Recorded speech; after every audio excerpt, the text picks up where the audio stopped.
Assalamualaikum warahmatullahi wabarakatuh. Alhamdulillahirrahmanirrahim. Wabihi nasta'in. Wala ubiqinatin. Wassalatu wassalamu ala asyrafil anbiya'i wal mursalin. Wa ala alihi wa sahbihi ajma'in.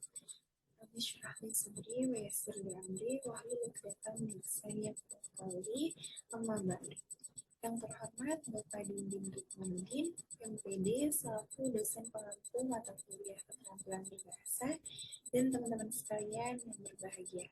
Pada kesempatan kali ini, kami dari kelompok 10 akan menyampaikan materi mengenai membaca telaah isi dan telaah bahasa.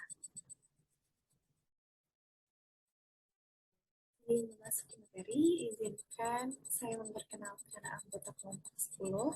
Yang pertama ada saya sendiri, Meli Nurmailah. Kemudian ada Melia Bilarfiani, serta Siti Rasyidatul Rahman. Adapun materi pembahasan kita pada hari ini yaitu mencakup dua materi, ada membaca telaah isi dan membaca telaah bahasa.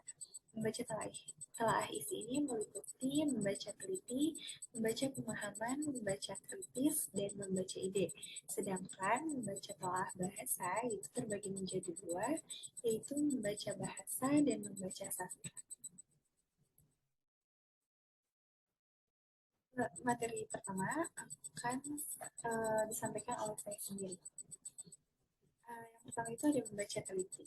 Membaca teliti merupakan suatu cara dan sebuah upaya untuk mendapatkan pemahaman sepenuhnya dari suatu bahan bacaan. Membaca teliti ini menuntut adanya suatu pemutaran atau pembalikan pendidikan yang menyeluruh. Membaca dengan teliti ini merupakan kunci utama dalam kegiatan membaca, karena dalam membaca teliti ini menekankan aspek secara detail untuk menemukan informasi. Adapun 3 proses yang harus dilalui dalam membaca teliti, yaitu pemahaman akan. Yang pertama itu ada pemahaman akan arti. Nah, pemahaman akan arti ini, pada pemahaman ini memiliki makna bahwa dalam membaca teliti yang kita butuhkan adalah pemahaman agar senantiasa kita mendapatkan informasi yang kita inginkan. Kemudian yang kedua itu ada pemahaman interpretasi. Nah, pemahaman ini merupakan suatu hal yang dapat memberikan kesan terhadap suatu bacaan seperti gambaran bagaimana perasaan kita saat membaca. Kemudian ada pemahaman kritis.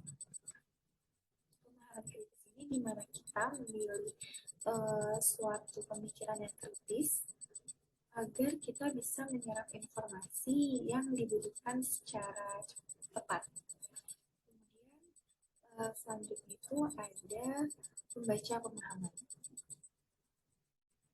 Membaca pemahaman ini merupakan kemampuan untuk memahami atau memperoleh makna dari apa yang telah kita baca. Dengan demikian, membaca pemahaman dapat diartikan sebagai kemampuan seseorang untuk memperoleh informasi dengan memahami isi bacaan. Ada aspek penting dalam membaca pemahaman, yaitu keterampilan. Nah, keterampilan ini ada yang bersifat mekanis dan juga ada yang pula bersifat sederhana. Yang bersifat mekanis ini merupakan keterampilan berupa pengenalan huruf, pengenalan unsur kata, dan pengenalan hubungan pola ejaan dan bunyi. Sedangkan yang bersifat sederhana yaitu pemahaman seperti memahami pengertian yang sederhana. Adapun tujuan utama dari membaca pemahaman untuk mencari informasi, mencakup isi, memahami makna bacaan.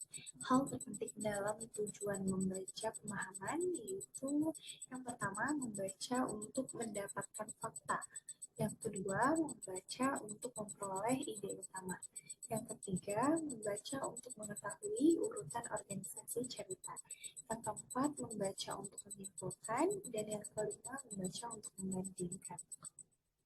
Selanjutnya, materi selanjutnya akan disampaikan oleh Siti Rasyidatul Rahman. Kepada Siti Rasyidatul Rahman, disilakan. Baik, di sini saya akan melanjutkan materi yang telah disampaikan oleh Melia Ismi. Materi selanjutnya yaitu membaca kritis. Pengertian membaca kritis. Pengertian membaca kritis menurut beberapa ahli, diantaranya satu menurut King, yaitu membaca kritis adalah kegiatan membaca yang melibatkan proses analisis dan evaluasi serta menuntut pembaca agar mempertimbangkan kualitas isi dari teks yang dibaca. Lalu yang kedua, menurut Paul dan Elder, membaca kritis adalah kegiatan membaca yang dapat mengevaluasi isi dan gaya penulisan berdasarkan kriteria yang dapat dipertanggungjawabkan. Jadi, membaca kritis adalah suatu teknik dan kemampuan membaca teks yang tidak hanya bertujuan untuk mengetahui apa yang ditulis oleh penulis, tetapi juga menilai dan mengevaluasi terhadap isi yang ditulis oleh penulisnya, serta menarik kesimpulan atau penilaian sendiri terhadap isi dari teks tersebut. Kemudian, dalam membaca kritis, maka seorang pembaca memiliki sikap aktif dan kreatif terhadap apa yang dibacanya, serta selalu berpikir kritis dan bertanya mengenai kontekstual terhadap teks bacaan tersebut. Adapun tata cara membaca kritis yang baik, yang pertama yaitu memastikan apa tujuan seorang pembaca dalam membaca teks tersebut. Sebelum melakukan kegiatan membaca kritis, seorang pembaca harus memastikan apa tujuan dalam membaca. Apakah kegiatan membacanya bertujuan untuk mengetahui informasi dan pengetahuan saja, atau bertujuan untuk mengumpulkan bahan penulisan esai, atau juga bertujuan untuk menelaah dan kelayakan sebuah teks bacaan yang dapat dijadikan sebagai sumber rujukan. Selanjutnya, memperhatikan dan memahami judul dan teks bacaan. Setelah memperhatikan dan memahami judul, maka seorang pembaca dapat mengetahui apakah teks bacaan sesuai dengan judul atau tidak. Lalu yang ketiga, memperhatikan sistematika penulisan dan struktur teks bacaan tersebut. Seorang pembaca menganalisis apakah teks bacaan tersebut terdiri dari istilah penting, terdiri dari pendahuluan, abstrak, daftar isi, lalu dan simpulan. Kemudian, apakah teks tersebut terdiri dari beberapa bab atau subbab, dan apakah teks tersebut sudah melampirkan sumber rujukan yang relevan. Selanjutnya, melakukan skimming pada kalimat awal atau akhir dari sebuah teks. Selanjutnya, membaca dengan teliti dan hati-hati. Tata cara membaca kritis yang baik. Selanjutnya yang keenam, membuat catatan kembali berdasarkan hasil pemahaman dari teks yang sudah dibaca, mengkaji sumber rujukan yang digunakan dalam teks bacaan, membuat kerangka terhadap beberapa pertanyaan yang akan diajukan setelah membaca teks tersebut, lalu membaca kembali teks bacaan tersebut apakah beberapa pertanyaan yang sudah dibuat dalam bentuk kerangka sudah mendapat jawaban seperti yang diharapkan oleh pembaca. Selanjutnya ada membaca ide.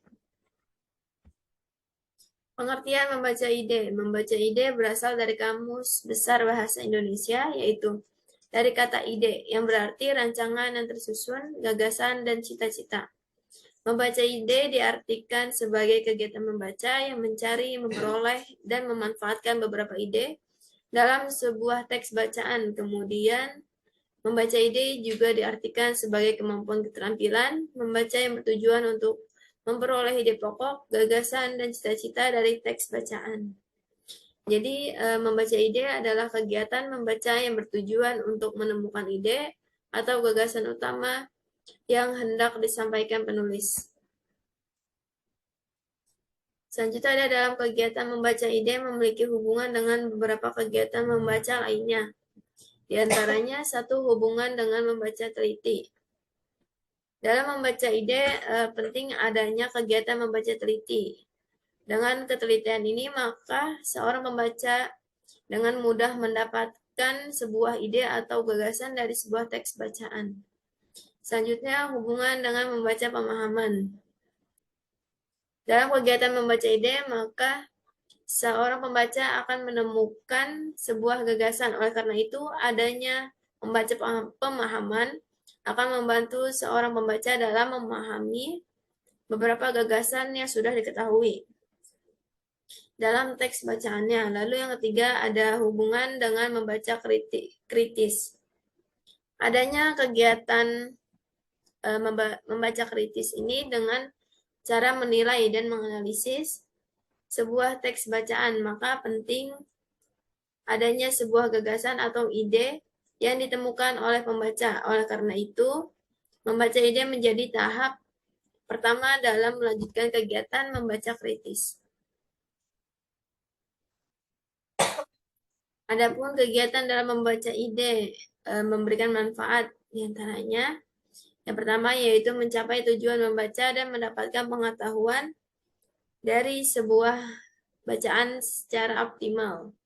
Lalu meningkatkan cara berbahasa bagi pembaca. Yang ketiga, menghemat waktu dan tenaga dalam kegiatan membaca. Dan yang keempat, memudahkan pembaca dalam menemukan gagasan secara cepat dan tepat.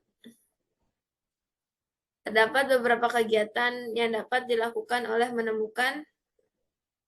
untuk menemukan sebuah ide atau gagasan secara tepat dan cepat, yaitu mengikuti struktur gaya penulisan dari seorang penulis teks bacaan.